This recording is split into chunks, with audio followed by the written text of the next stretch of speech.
they weren't too smart, or they would have realized dancing teachers are broke. Yes. This Well, is about recording time. I have It's started the recording. that's a hint that we should stop at the Oh, other stuff and acknowledge that it's a happy Saturday and um, continue on with our program of the day. Uh, just as a general announcement, um, I have things planned all the way through the middle of August for a change. But I couldn't get anybody for today, so I'm filling in with a um, I didn't write the word down, but I was planning to talk about it. A brainstorming session, and it looks like my advertising for the brainstorming session didn't attract that many people yet. Mikhail, you're representing non-North America. Thank you for being here with us. Anyway, as I say, this is some bookwork.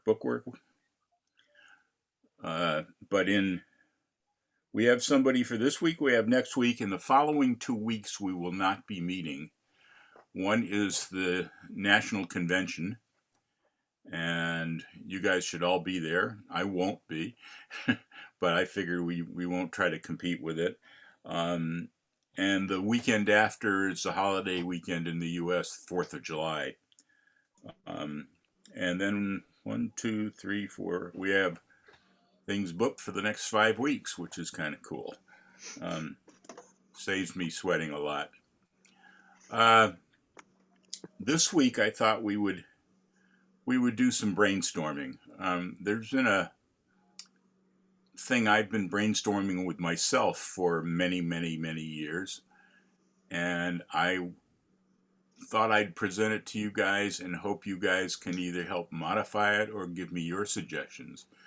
But when you're talking to somebody who knows absolutely nothing about square dancing, how do you explain it to them? Partly, they have a feel for it. They've seen cartoons. They may be forced to do it in kindergarten. Partly you're trying to get them interested in joining the group. By the way, I was going to say this is our 86th session. We keep doing this stuff. Partly you're hoping that they will get interested in joining a square dance group, but sometimes it's more just like they know you're a fanatic and you're trying to justify it. You're trying to get a feel for what it's what it's all about. To give them a feel for what it's all about. And I'm going to do screen sharing because I had, even though I am not big on PowerPoint presentations, I found that I'm having fun creating them. Let's see, I can see most of you now. Good. So part one, what is square dancing? How do you try to explain the excitement to a non-dancer? And we all get excited about it, I think. We're hooked. Why else are we spending our Saturday mornings here? And do I have to click on this to make that work? There we go. Whoops. What is square dancing? We missed that one. Okay, I'm here. Got the date right, I think. So here's things other phrases that people come up with. It's similar to chess. You're moving people around and everybody has a different way to do it. I don't think that gets the word across. But friendship set to music. We all know that, but I don't think that tells people what's really going on. For some people, it's puzzle solving set to music. Should I have put puzzle solving set to friendship? No. I think one of the cool things about it, but it really doesn't sell people on, is I think it's one of the few activities that's heavily left brain and right brain. We have to think about it. We have to move. something we don't tell other people. It's sociability. We talk about ourselves, sociability with safe touching. You don't get to, other than shaking hands or bumping fists, you don't get to really touch other people without it implying other things. And especially when her husband's in the square across from you, it's pretty safe. Um, and one of the things that I like to tell people is you don't have to be able to dance as long as you can walk, and it's more of an arm movement than a dancing. But none of these are the analogy that I like to use. The best thing I've come up with in the past is it's a language. This is my pitch here. It's a language like the English language or the Swedish language. I mean, we know it's a square dance language and it's used the same throughout different countries, but I like to compare it to the English language because that's my main word. We have words, we have phrases, we have paragraphs, we tell stories. It's a language where the words are the calls. We learn in English, we learn a bunch of individual calls. In words. In square dancing, we learn a bunch of different calls. We have phrases. These are groups of words that typically go together. Axioms and all sorts of other stuff. And they're modules in square dancing. We have rules, which I didn't put down as one of these things, but in a language, certain words go together. It's the grammar of the whole thing. And in choreography, certain things go together. If I have couples back to back, I can't say right and left through. There's certain rules where things go one way, one time, and other ways they don't. We have paragraphs. These are the whole sequences of things. And we have stories. Our tip is a whole story, or sometimes just the sequence is a story. And by a story, I mean, well, what do I mean? I thought it was something yesterday. A story can be an easy or hard to understand. Some people, I think people put it in reading as reading at the 3rd grade level or at the 7th grade level. The way you use English can be understood easily or difficultly, depending on how crazy you are.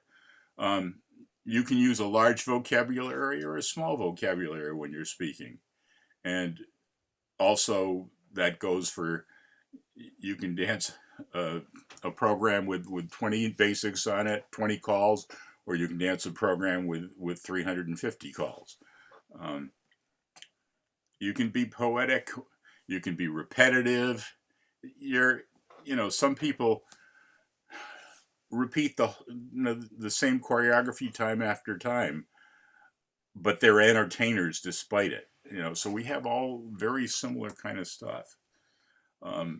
You can have humor in your choreography. You can be esoteric where only the few that want to think through this crazy concept can get with you.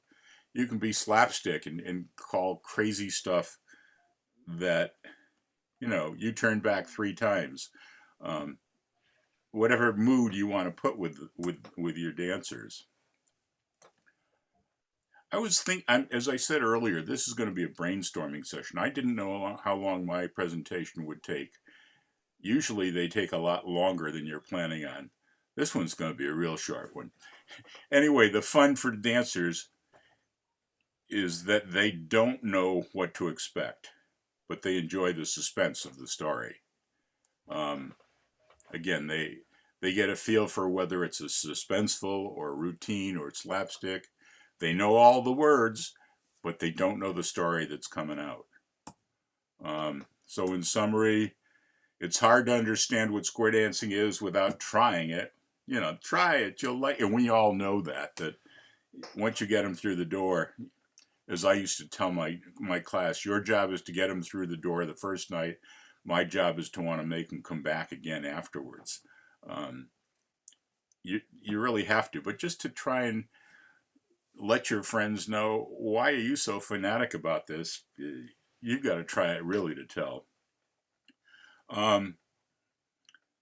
So this language is language is the closest analogy I can come to what we find interesting in square dancing. But it ain't good. It's not great. I'm hoping maybe either some of you have better ones, thought of it over the years, or maybe can help me improve this analogy and we'll have something worth telling friends. There must be a better one. What have you thought of? Time for questions and discussion.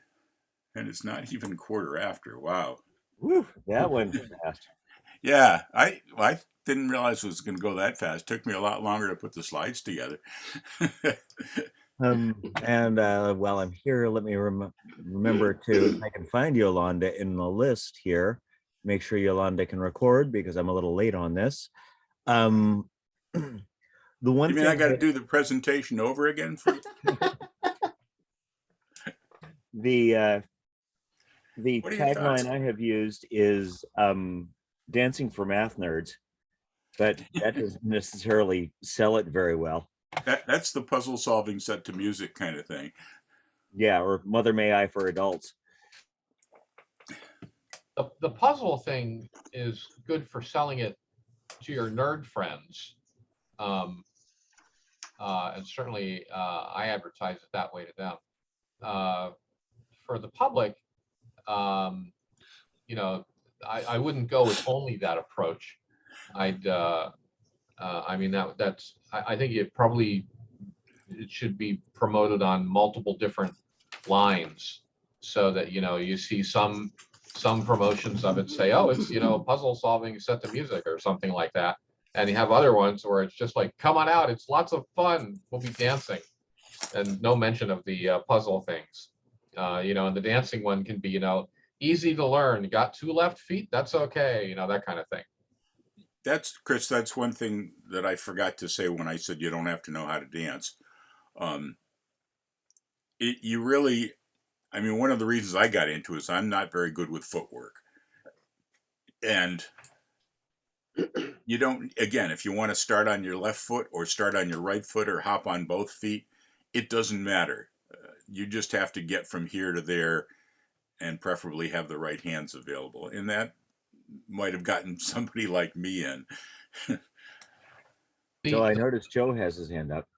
Oh. Yeah. It's hard to explain to anybody that doesn't know, of course, but I came up with crazy sentences.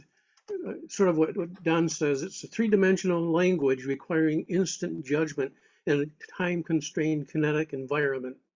Now, if that doesn't get people, I don't know what. Oh, I can't wait to try that. What does that mean? Yeah, you're right. It's a language, and it's 3-dimensional. You know, you're upright, you're moving about. But I think one of the things that people are reticent about knowing about square dancing at all, anyhow, is the involvement. And if you can let people know that, basically, once you know a few of these steps, you can be as involved as you want. You know, you can come to this one little group each week and meet new friends and have a nice time. If your club has food, like when I started, we used to have a huge dinner combined with this thing. You know, we'd have ham and potatoes and cakes and stuff. So that was always good. But if you want to get more involved, you can go to so-and-so's club over here and the next town. You can go to the convention. You can go on cruises. But you don't have to, you know. And for the guys, they're afraid of looking silly.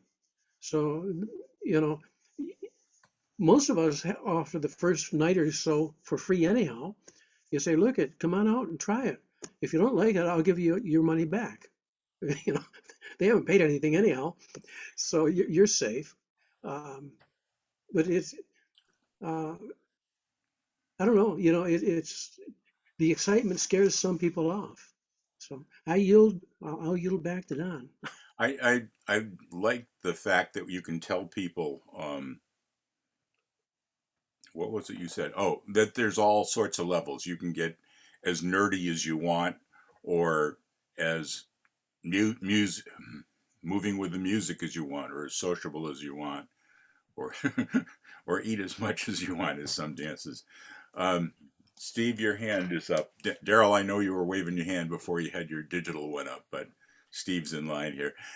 Yeah. Back in the 80s, I remember reading in Sets in Order an article that was actually printed in 74, I think it was. And it was entitled "Why Men Like Square Dancing," and or something like that. And it related it to it's more like a participation sport. And it was a really good article, and I've been trying to find it, and I haven't been able to find it. And but I think I have it somewhere, but I just don't know. But it was really a cool article. Did it sell you? I was already sold before then, but If you're reading Sets in Order, yes. I think that's a good one. And I mean, even if nobody can ever find the original article, that's just a good point that we can use. Daryl, go ahead. Thank you. I assume I'm not muted. Okay. There's a difference between selling square dancing to somebody or explaining to them what square dancing is.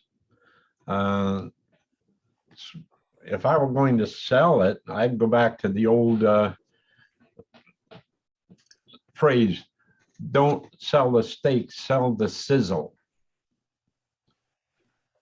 It's fun. That's why we do it.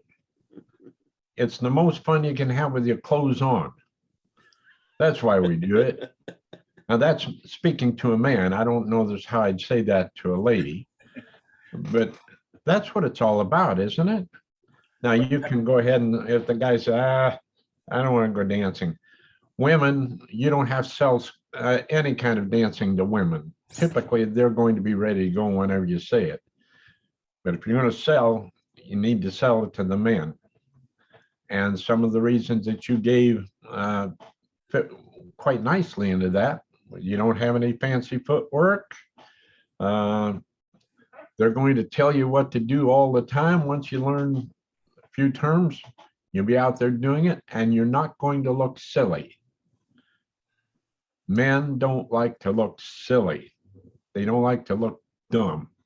So take care of their fears, sell them on the sizzle. It's fun. You're going to have a blast. It's a man's kind of dance.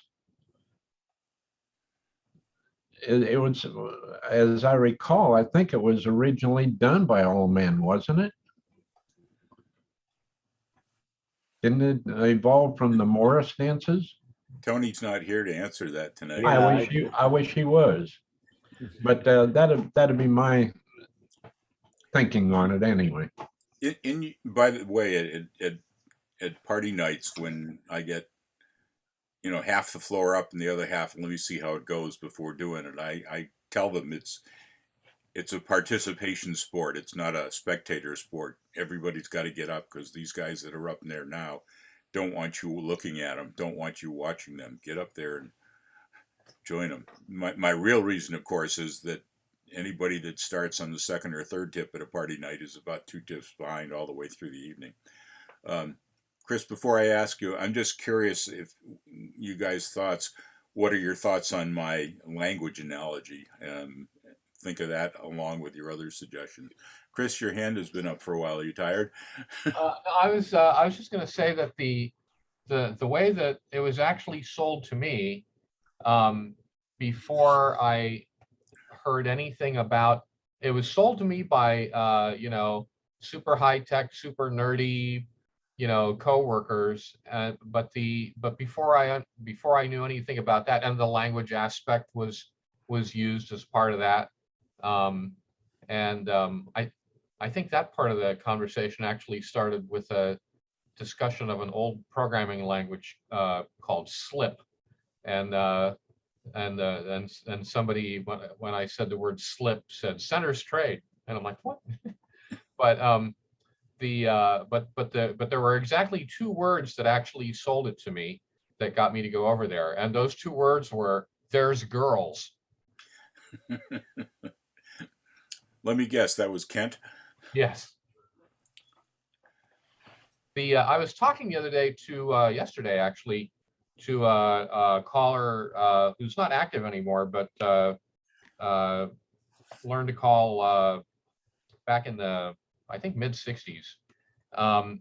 And he was telling me about a place that if you're in New England, you have heard of it, called Square Acres, which was a big purpose-built square dance facility, basically. And they had multiple halls. And he was talking about how every week they would start a new class, at least for a while, because they had like 3 or 4 halls. And so each week's new people could go in and be a week behind the other ones in one of the halls. They're all running at the same time. And they had a snack bar and a main dance hall that was dancing whatever passed for mainstream plus type of back in the day. And the other thing that he pointed out was that they had, I think it was monthly. They had a part of their recruiting program was they had a big chicken dinner you could go to, and that was mostly word of mouth advertising, I think, and through churches and all the other social connections that people had. Anyway, I just thought I'd throw that history in there. And that would have been Dennis. Yes. I know you too well. Daryl? Muted. Sorry about that. I wrote an article some years back, particularly directed towards the idea of single men, bachelors, guys without partners, whatever, and why square dancing is particularly good for them, and had some points in that would probably apply with the idea of selling it to somebody. We should be loaded with single men. We're loaded with single ladies. So I thought a good target would be single men. And just the idea that, like we say, there's no fancy footwork. Everybody can do it. All you got to do is listen to the caller. He'll tell you what to do. You learn the terms and you go out there and do it. There's no barbell. If you go out to a bar someplace or a lounge and you're sitting there and you see somebody that you might want to dance with, you're going to be afraid to go over. What's the biggest thing? Rejection, right? You're not likely to go ask that person to dance. Where in a square dance, you're never rejected. I can't imagine anybody, a single guy going over and seeing a single gal sitting there by herself at a square dance and saying, "Hey, would you like to be in the next tip?" She's not going to say no. And on top of everything else, you're probably going to get fed. I mean, all of the really good things for a single guy are sitting there, and all you have to do is get that message out and sell it. Once you get them in to the hall, their biggest fear is being accepted without any problems. That goes for guys and gals, couples. They want to feel like they belong there from the minute they walk through that door. So it all ties together. It really does. When I talk about, and I give a talk here about teaching, one of the main things I emphasize is people don't like to be embarrassed, which is pretty close to what you're saying, Daryl. Don't want to look dumb, don't want to be rejected. And so in teaching, do everything you can to make them do it right the first time, however you have to demonstrate or what have you. But people don't like to be embarrassed, and if you can convince them, and I like your comments that ask somebody and you're less likely to be rejected too. Dan, you've had your hand up for a while. Oops, only a little bit. Yeah, I just was thinking about one of the things I've been pondering recently is how does square dancing differentiate itself from, say, swing dancing, because swing dancing has had this huge resurgence. It's fairly popular. It happened in a time period when it could pull in the people of color who were kind of the core of it back in the 30s. That first big resurgence happened. And all of the things that Daryl says, except for maybe the food, about square dancing apply to swing dancing. So I think I'm looking for that thing that says square dancing. What is attractive about square dancing? Because if you take square dancing and show it to people who expect dancing, they're not going to get square dancing out of it. Square dancing does not look like dancing. So yeah, that's the one thing that is hard to get, is that we don't have a language to describe what it is in a way that actually sounds attractive, because square dancing for math nerds doesn't make it. Come be part of a kaleidoscope, right? I mean, the reason why the swing dancing had a big surge was basically a media push. Some advertising companies like the Gap started putting on, just thought it was a thing, just thought it was an angle. And there were a bunch of other advertisers picked up after that. I mean, for years after that, I remember watching commercials for butter, and it was swing dancers. It just became a thing. And so I think the reason why people got excited by that was, and men in particular, but also women, was that it's like, look, this looks cool. You could be looking cool, and you could be, flirting with all these gorgeous babes and looking cool. I think that was the attraction that, it always starts small, right? That gets some people who are maybe a little bit brave or a little willing to take some lessons, because the only reason any man anyway takes lessons is because they do not want to look foolish. That's it. Otherwise they just go for it. But yeah, I think to your point there, Swing Kids came out before the Gap ad. So Yeah. There was a building thing.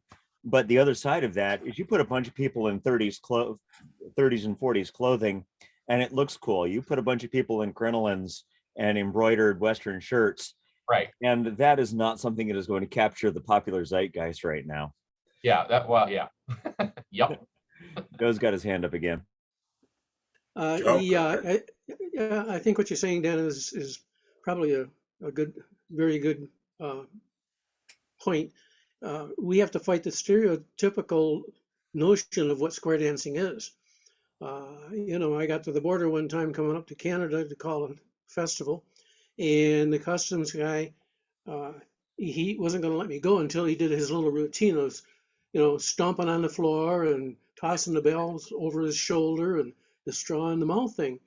I think part of it is we have to do away first off with the first image being the crazy clothing. Who needs it? That's part of our legacy, yes, and it's something they can do if they want. But I wouldn't put that forward first. The other thing is our music. I love the old time music. I like newer music, and we can stress the idea that it's all kinds of music. It's not just the old, well, what the guy said. I'll modify it, but it's not the old poop kicking hoedown stuff that it used to be. It doesn't have to be screeching fiddles and a piano, going ting ting ting ting ting all the time. I don't, how we get that across. It's very unique to each person we're talking to, I'm sure. But I think what Daryl said, and a few others have said, is you got to get the men. The women are already caught, But if you get the men, you're made, and everybody has said, we don't want to be embarrassed. We don't want to look stupid. No. So, we've got to bring this thing into today's world with some good music. Now, I use all kinds of music in my dances, in my classes. I'll even use an old piece. Just, when I present it, I say, this is music from long ago. This was a lot of fun, and it's kind of interesting. Give me a little taste of it. But otherwise, I want more vanilla, more update stuff.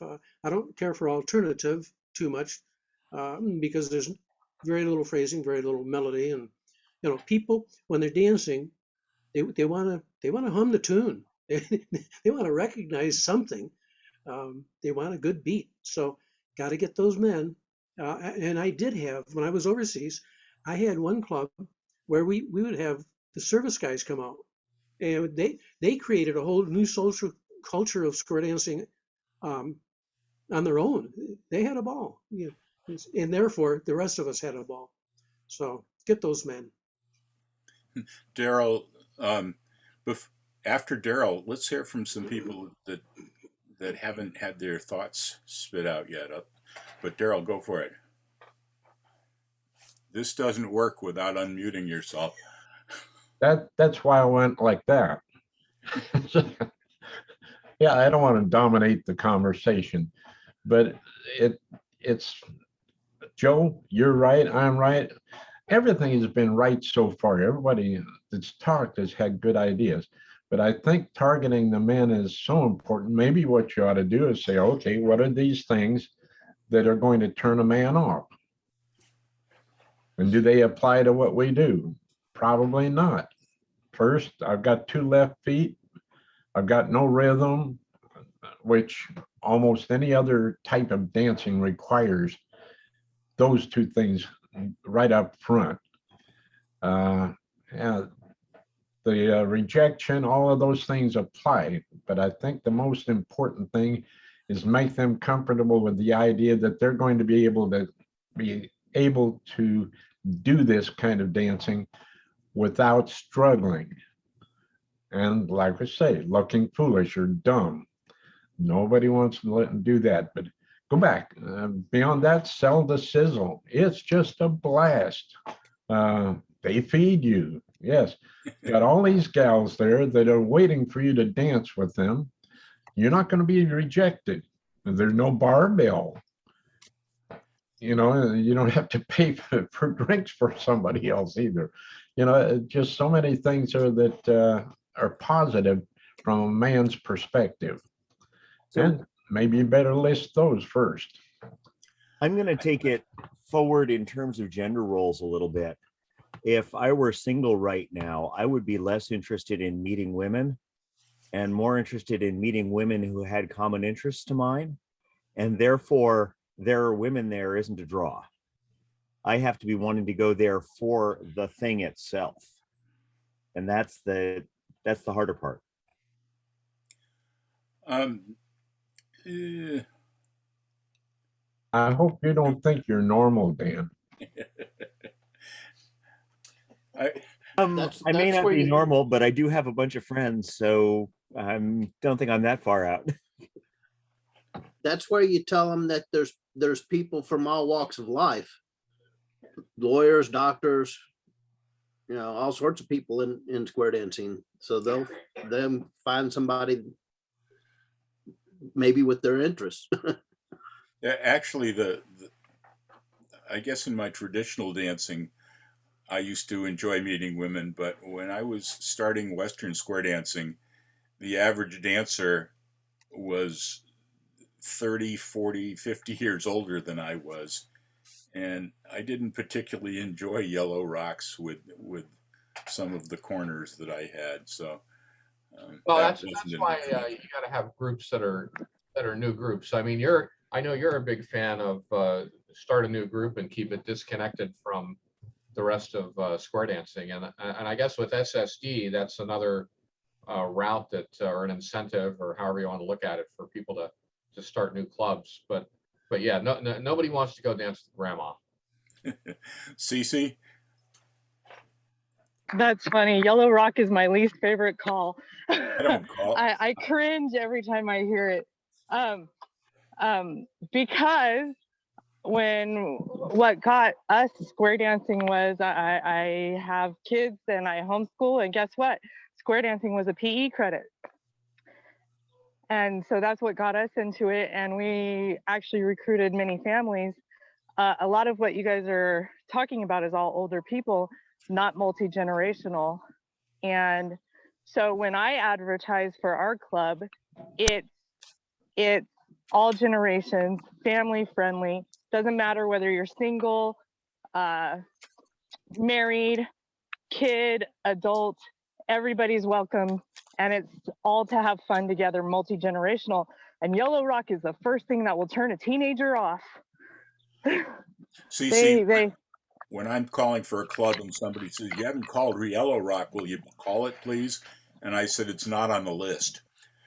right, but I've been to clubs, visited clubs where they call Yellow Rock every tip, and my then 12-year-old young budding soon to be teenage daughter would cringe because these creepy old men in her mind are hugging her, and she doesn't even hug her mom that often, you know.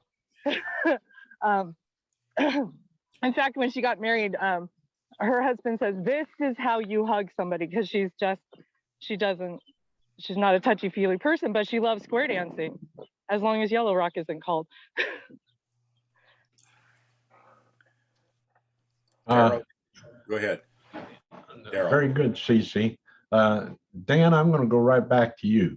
I said you're not normal, but I'll bet you, compared to your average male or female person, we're not any of us normal. Yeah. Dan, your background in dancing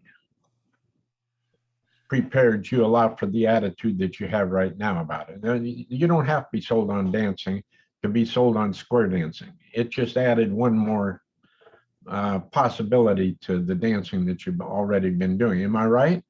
Oh, I would never. I went square dancing only under extreme protest after a decade of protesting anytime my wife tried to drag me out dancing at all. Well, but were you dancing before square dancing? No, not at all. No, I absolutely loathed dancing.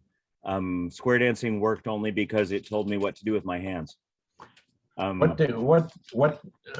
again, what got you into it? We went to a fundraiser with a traditional square dance one evening, and my wife said, "That wasn't so bad, was it?" And I said, "No, she told me what to do with my hands. That's okay." And Charlene said, "Great, lessons start Tuesday. Are you in?"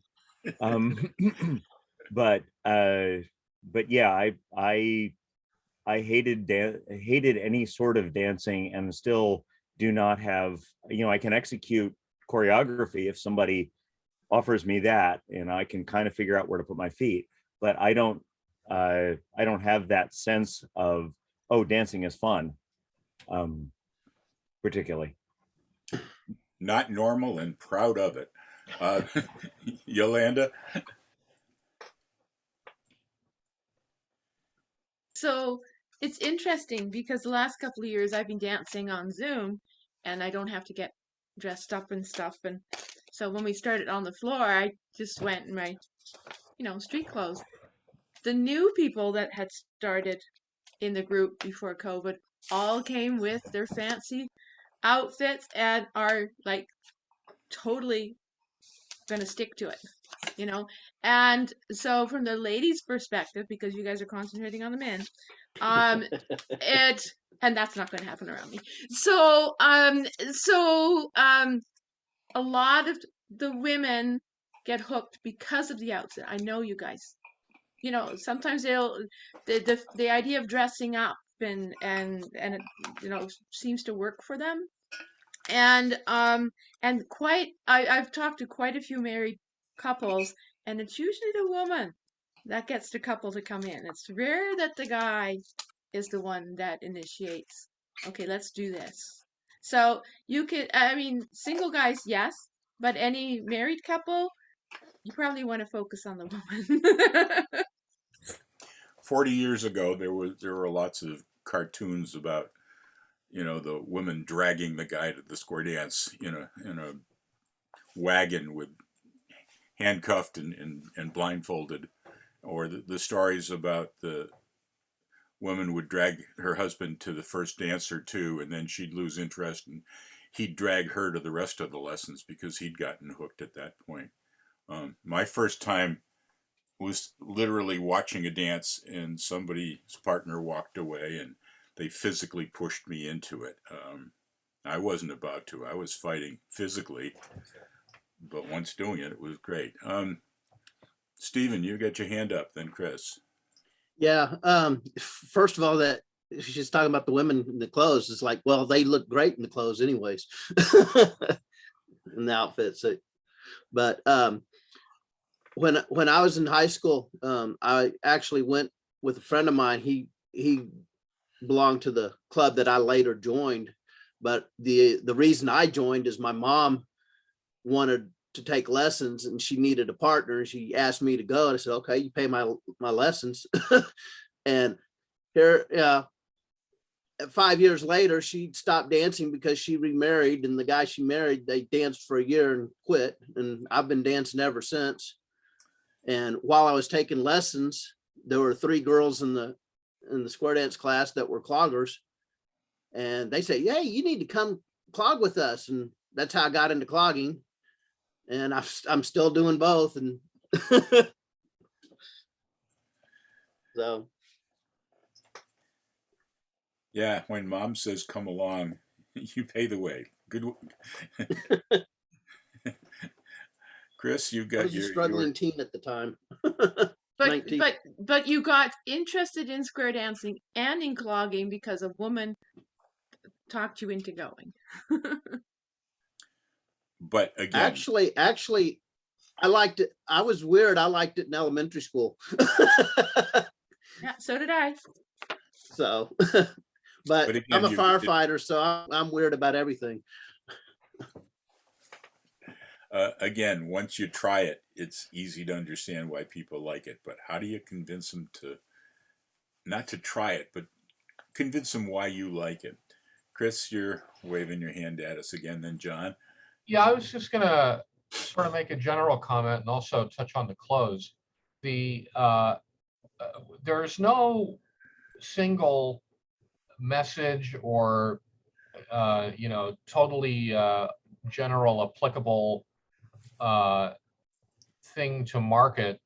I don't think for all of these things that we've identified, the exact way that what you need to do is you need to make something that somebody will look at and say, yes, I can see myself doing that. That's a thing I could imagine doing. So for example, let's just take a look at the clothes things. There are a lot of women like to make clothes, and I don't know how many of them do it in square dancing now, but I mean, just generally speaking, there's a lot of women who like sewing. Even in today's world, that's a thing. They also like buying clothes and looking good and getting dressed up. That's also even maybe more universal. So there's always the problem of, are the clothes a turnoff, or could they actually be something that attracts people? Like in swing dancing, the clothes are something that attracts people. You could have people in attractive outfits that people that are young people or middle-aged people, and I'm saying specifically not older people, although that I don't even know if the age is a really relevant factor at this point, because the older people today are, the traditional square dance outfit, right, is like artist's conception of a bobby soxer doing something Western circa 1960, right? That's just like Halloween now. But you can have attractive girls of whatever age in cute outfits. You could have them talking about I made it, or how much fun they have dressing up to do it. You could make it look good, and you could use that as a selling point for women. So it's not all bad. The only thing that's bad is when you have the Halloween costumes and you're trying to attract somebody who's normal. Not, I mean, I don't even know if the Western outfits, the frumpy ones, are attractive to older ladies. I don't know that they particularly would be, but there's no reason why people can't dress up in something that's Western, or even something that's not Western, but even something that's Western and look good. I mean, people go out when they go out and do country line dancing and all that other stuff that's wildly popular. They're not putting on petticoats and shit. they're dancing up. They're saying, this is fun. Let's get dressed up and go out. It'll, I'll be looking good. And I mean, there's no reason why we shouldn't be able to do that same thing. Chris, Uh, everybody's an individual, including the women among us and not among us. I've had people come up to me first night of class and say, "Oh my God, do I have to get dressed up like that?" And I said, "No, you don't." And yet I've had one woman rush up to me and said, "Oh, this is amazing. Can I get patterns to make stuff like that myself?" right. On the first night of class, when the first time she'd seen anything like that. So it's Right. all But I'm just talking in the broadest sense of, your average person. How many of them are? Look at it this way: how many of them are making those dresses before they ever heard of square dancing? Is that the kind of thing that they've been sewing, even if they like making them? But I guarantee they all like looking good, and they all buy clothes, and there are good clothes that could be worn, and we could show that. I've always said that when you do your club does demonstrations, don't get dressed up. Maybe one or two, but don't. People watching you don't want the people watching just to be entertained. You want the people watching to be able, as you said, to be able to relate to doing that themselves. And so allow your dancers to make mistakes, allow your dancers to wear street clothes, etc. John, you've had your hand up for quite a while. I could see myself doing that, or I wish I could see myself doing that. Same thing. John, you've had your hand up quite a while, and Yolanda after that. Yeah, sorry, I was a little late getting into the party here, but a couple of things there. We're talking about how we got in. Originally, back in the 70s, my parents went for lessons, and my little sister, who's a year younger than I am, went and didn't have a partner. So they dragged me semi-kicking and screaming to the first one. And after that, it was, when are we going to go? As far as dressing up for the ladies, it is not universal. My late wife didn't want to come back into square dancing because she didn't like the frilly stuff. My current wife will do, but she prefers just going in jeans. So, there you have it. And just historically, you're looking at things with Henry Ford. When he was doing his stuff, they wore tuxedos. And also, all the frills, Chris made thing about back in the 50s. Well, the crinoline didn't show up until the 50s. So all this traditional idea of traditional garb is, it's not the whole thing, That's what I'm saying. It's an artist's conception of what it would have been like if blah, blah. Yeah, but see, you hear everybody talking about, well, this is traditional square dance wear. No, it's not. In the 40s, it was prairie skirts. That's before my time, but that's what I understand, Yep. So square dancing is a folk activity, and folk activities evolve. Yeah. And so should the clothing, and not just got back. And there was one thing, I think it's already passed. We were thinking of going, but especially if you're traveling, they said, well, square dance attire required in the evening. How many ladies want to travel with petticoats and flying? They don't pack well. So it's just ridiculous to be constantly requiring it. That's my little rant for now. I'm sorry. That brings up a memory of talking to some more less conforming women. They say they were one of them was saying she was at a Callers Partners meeting at Caller Lab, I think. And when they finally got up to the point of showing how you can pack petticoats to be compressed in nylons, I think, squeezing them in that for traveling, she just lost it and left the room so she wouldn't embarrass herself and everybody else by laughing. Yolanda, you've had your hand up.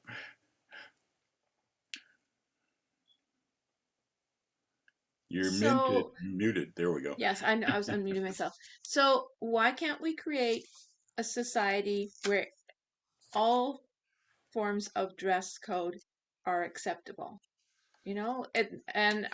So when we do demos, we have a square with traditional, we have a square with street, and if we have enough people for a third one, you can mix them up, right?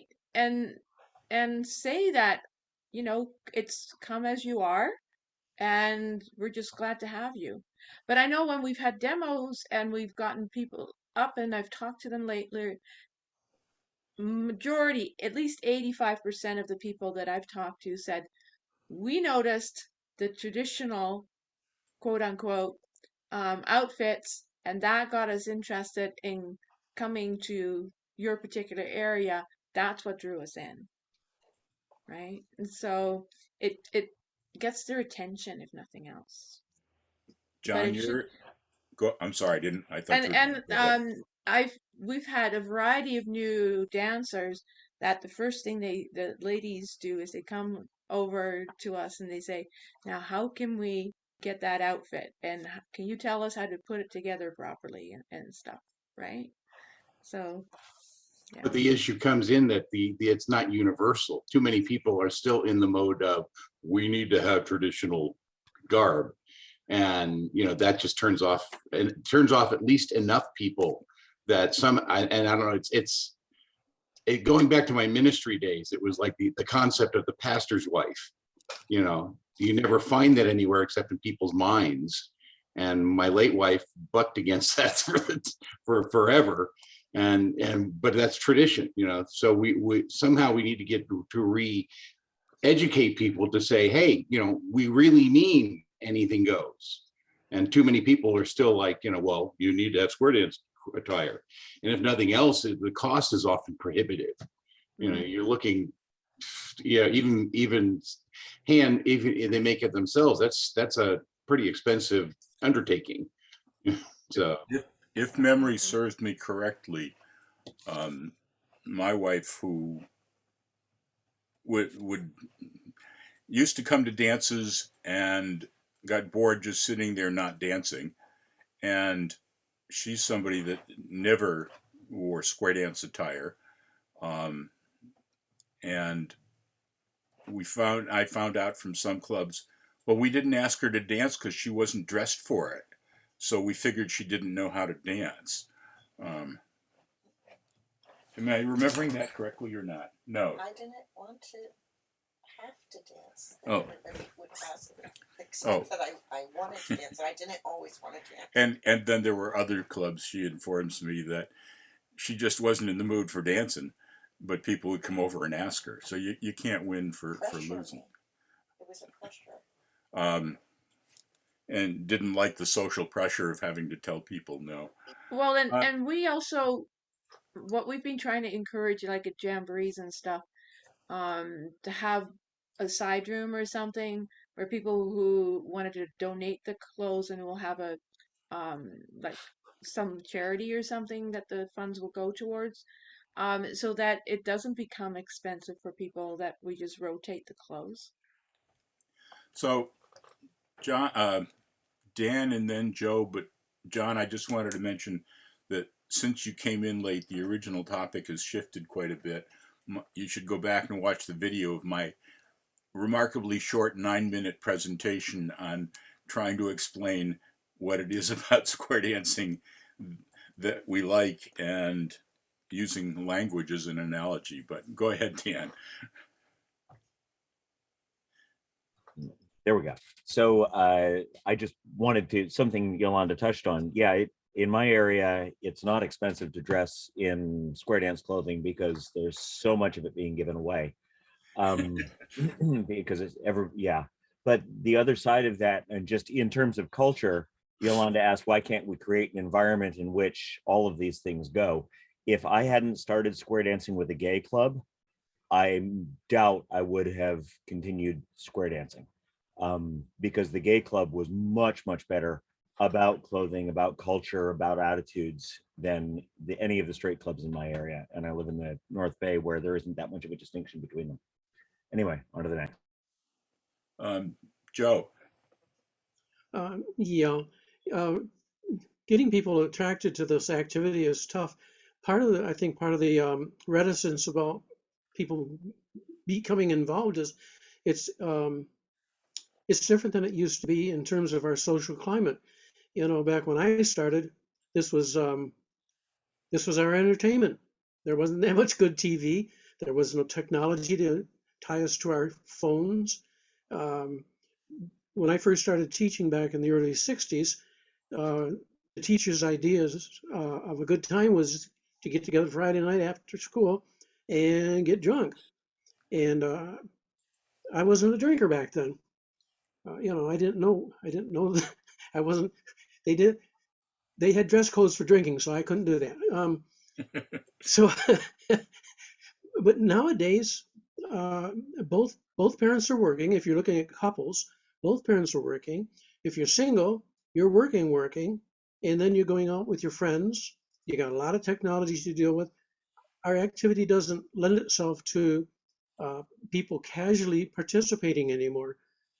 Years ago, I tried the ABC idea. It went okay, but it never grew much.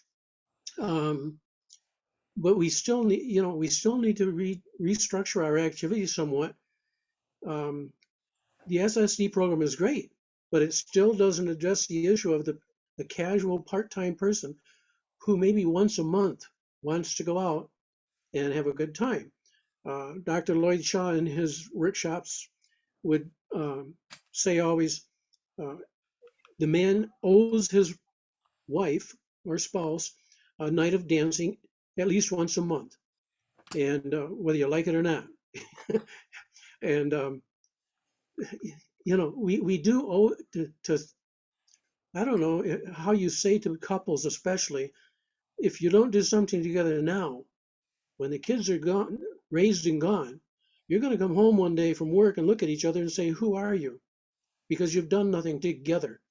Now, I don't know that's how do you couch that into a little lecture to someone to join square dancing? I don't know, but those sort of are the hard facts. We have a different society now. We have to do something that can allow people to participate much more casually than we're letting them. From there, we'll get the people who are more keen, the people like us who aren't normal. They'll come out and join if they want more.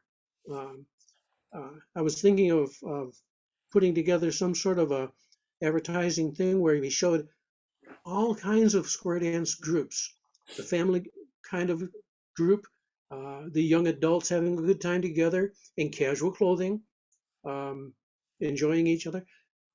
People of most of our generation of say 60s and 70-year-olds and older, having a good time, still being able to do this activity.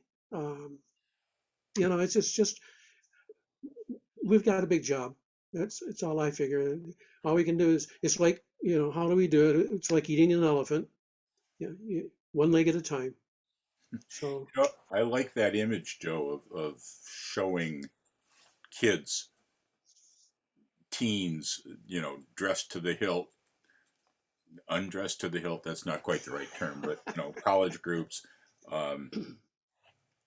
showing that it family things, the whole spectrum. That's a good image to project. Cece, you've got your hand up. Oh, Yeah. just one thing to go back on that with the teens, guys, is if you want to see a really good example of teens having a blast doing square dancing, Google Mike Callahan's YouTubes on, I think he did a couple of teen festivals. And these kids are crazy. Some of them, the girls jump up on the guy's back for a promenade and, they carry him like a horse, and they did all kinds of things. Things we would not allow on the dance floor now. But it's not in the styling book, No, but they were having a blast. And if other kids saw that, wow. Now, if you're a caller for that kind of group, you got to have this thick of a skin, because they do things that are distracting. But you go ahead and call them. They hear you. They'll do what they're supposed to do, and then some. So again, if they're having fun, don't get in their way. That's it. Clark just put up a link to the thing in the chat if people are interested. So you had your hand up. yeah, in regards to advertising what he's talking about to younger couples. Sorry, I'm out with the animals. One thing that I do when I do all of our Facebook ads is I advertise it as date night. couples date night, father-daughter date night, mother-son date night, and I've had several people come, and I had a group of moms all bring their sons, and they filled a whole square themselves, and that was pre-COVID, and we lost them after that. But I had a whole square where advertising for mother-son date night actually pulled in a whole square. Wow. Pretty cool. Anyone we haven't heard from? And we still aren't hearing from them. I want to do a screen share for a second to show something.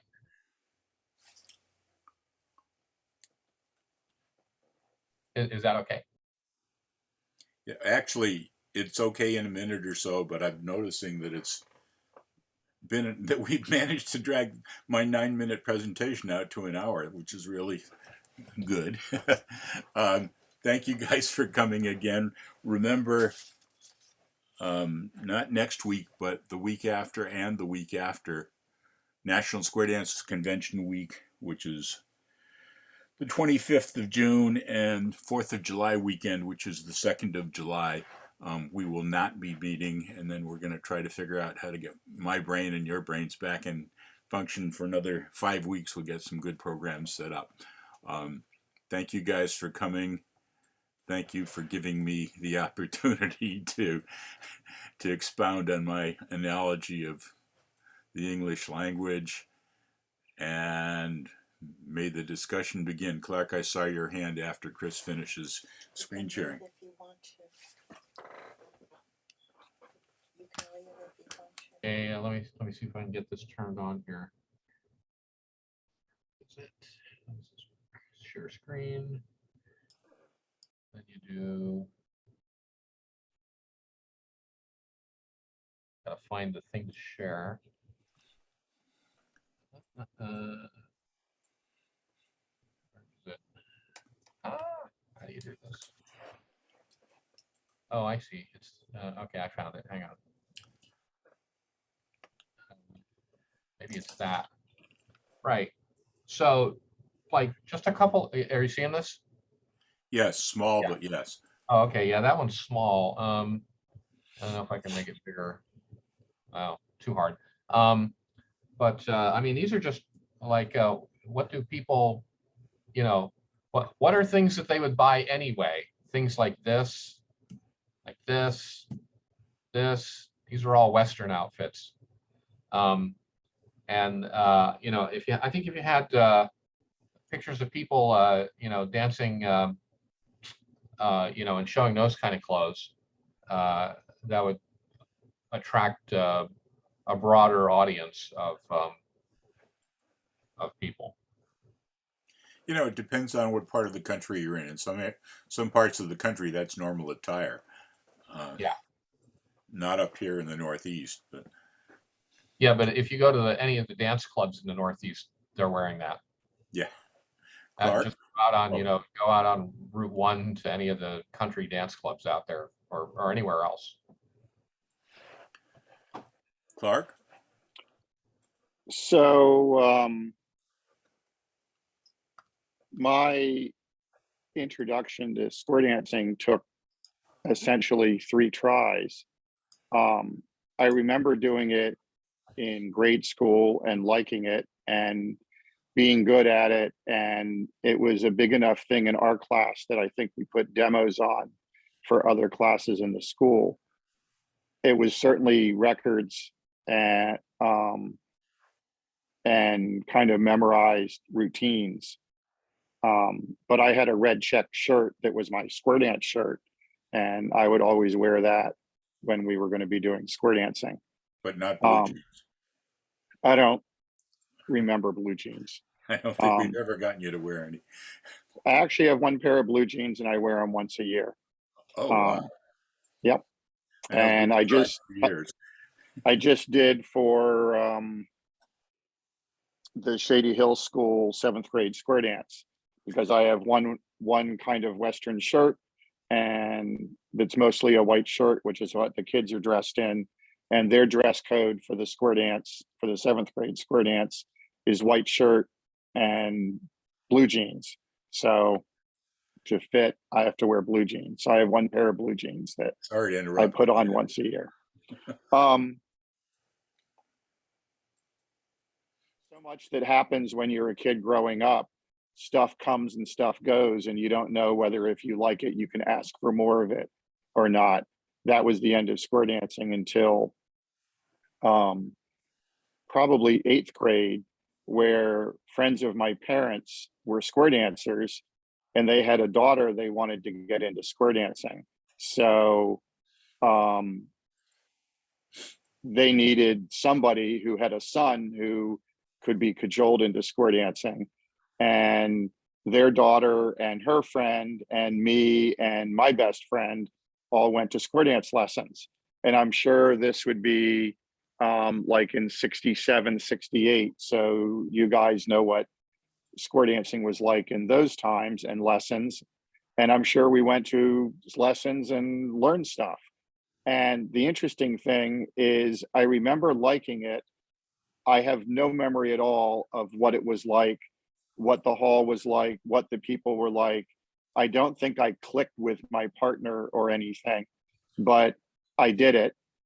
And I probably, knew mainstream dancing back then. But then my dad got transferred to Niagara Falls, and life changed. And again, you don't get to do what you either like or don't like. Life just happens. And that was the end of square dancing. When I went to college, they sent you as an incoming freshman a list of all the student activities. And each one had one flyer stuffed in a really thick packet of like 50 flyers. And sure enough, Tech Squares had a flyer. And I saw it and I thought to myself, I remember liking that. But I was too chicken to go do it. I didn't even go visit and watch.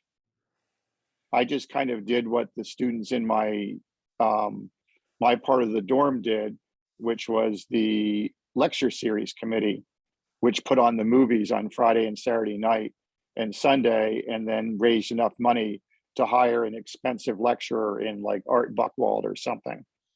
And it wasn't until my junior year in college where I sat next to a girl in class, because I guess that's how you meet girls.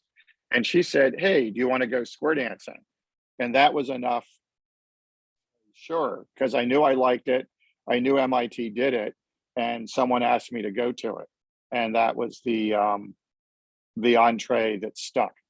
But it really took a lot, even though the other 2 times I'd kind of liked it. So I have nothing real to contribute on how to get other people in and all that, other than to say it's been interesting to listen to the whole discussion. And once you got back into it with Tech Squares, that stuck. I take it. Yeah. And the calling interest got in there, within a year or two, et cetera, et cetera. Yeah.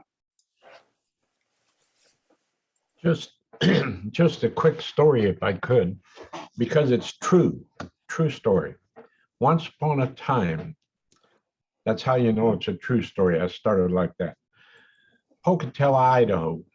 I was out on a summer tour, calling my dances, and of course, about halfway through this dance, they stopped for a cookie break, cooking coffee. So we're all sitting around these tables. And I always like to ask the people how they got started. And that gal across from me, I said, how long you been dancing? She said, 18 years. I said, Lord, that's a long time. How did you get started? Well, she said, I tried to talk my husband into it for years, and there's no way that he would go along with it. And then one night he came home from work, and I told him at dinner, I said, hey, I signed us up for square dance lessons, and I've already paid for the first 8 lessons. And that cheap SOB wouldn't let that money go. We went out, got started, and he was dragging me. So he fell in love with it. Yes, that happens frequently. So, but I thought you might enjoy that story. Yes, I enjoyed that. Chris? I was going to say that, there's different opinions on this, I guess, but I'm in the camp that thinks that you should not offer free square dancing. You should make them pay the very first night. Come try it out. Pay, and $12 a head is a reasonable amount that people expect to pay to go to something like that. Any other thing other than any other kind of dancing other than square dancing, that's what they're expecting, something like that. Because when you make people pay for something, they think it has value, and when you give it away, they think it has no value. So that, I mean, that's just a sort of a counter example to the thing where you have a little thing of peel off a free ticket to square dancing because come try it, it's free. It's free. What's wrong with it? Chris, I kind of agree with you on that. One technique I've heard of that's sort of a compromise, I think, is you print business card size or ticket card size that you hand it to a friend and say, $12 value, this will get you in for free. So that you charge 12 at the door or $2 like some square dancers still do. And your friends think that they're being treated special and get something for nothing. But yeah, people feel they get what they pay for. If you wanted to make people not feel bad, you could even, when they show up, you could, the person taking the gate can say, "Oh, do you have one of the free tickets? Oh, you don't? Oh, well, here's one. Hand it to the girl sitting next to me." Yeah. That way nobody feels like they're getting cheated. I agree with you, Chris, that when we give it away free, it cheapens it because there's nothing else. The other thing that I have finally convinced our club of is for lessons to be prepaid, the entire thing. So, and we can put them on a 3-month payment plan, but lessons are this much for the entire thing. And I had people this last round, because I do a lot of Facebook, Instagram, Twitter advertising, wanting to sign up before classes ever started. Can I pay for them, electronically, which would, even if they don't show up, at least it funds the club, just like any other thing. But if they've requested it, the club is looking at finding a way where we could do some type of electronic payment without, where a sign up here button. We've moved forward in the technical age, and one thing that I think a lot of square dancing advertising and stuff falls short is it looks hokey. It looks like it's still made on, the old, what was that program? Where I don't remember the name, where they have, all the pictures and stuff, and they're just plopped in, and I think making our advertising look current and modern is the key to bringing in those that are on their phones all the time. Because if they see something that doesn't look like it's what we see in other advertising now, they're not going to look at it. They're going to be, oh, that's really hokey, and not even inquire further. Cece, I really like the idea of paying in advance too. It has two advantages. Some people will continue to come because they figured I paid for it, I might as well get my money's worth. And others won't come, and at least you've got their money. But there's an additional factor that I haven't heard people talk about that I kind of think, and I'm not sure quite how to advertise it, but I think we should charge more for lessons than we do for dances. Most activities do that, and it's maybe an added incentive for people to continue after classes to continue, because now they've paid their dues to learn. Now they can come to a dance kind of thing. Just a thought. People pay a lot more for private and small group lessons, where they're paying $40, $60, $80 or more an hour for a couple to take lessons. A lot of group dance lessons are pretty close to the actual dance fees also.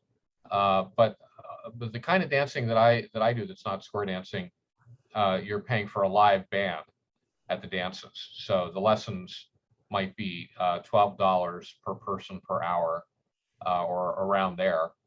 But the dance is 15 or 20, and occasionally more, but pretty much 20, I think, is about the going rate for a dance. But people expect to pay a little more for that dance because, you know, they're getting a 16-piece big band or something.